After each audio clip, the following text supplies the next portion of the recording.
advice would you give to a scientist who wants to further television today?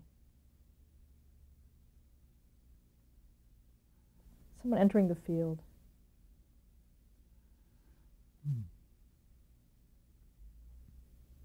I'm not sure that I advise him to enter. Unless you have a really original idea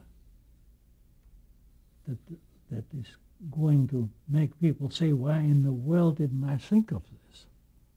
Unless you have that kind of idea, I don't think you should enter a field that's become stale. Do you think it really has become stale?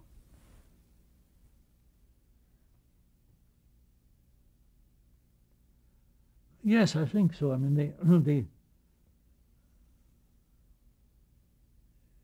it's possible to probably to make some fundamental changes, particularly in the display part. Earlier we were briefly talking about plasma screens and how they compare with others. For instance, what's now called OLEDs, OLEDs, which are much more efficient producers of light. And I think since energy is going to be a very important problem in our world,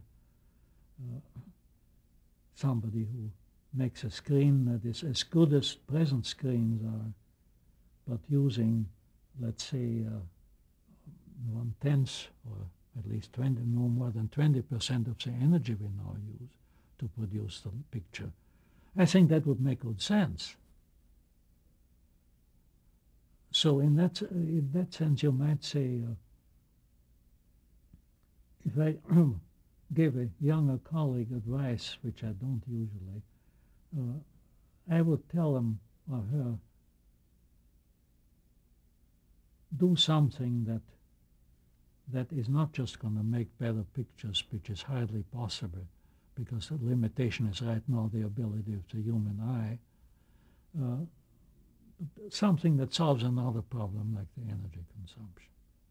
But if you have some radical ideas on that really make a difference, otherwise why don't you go into another field? In that sense, I think it's become stale.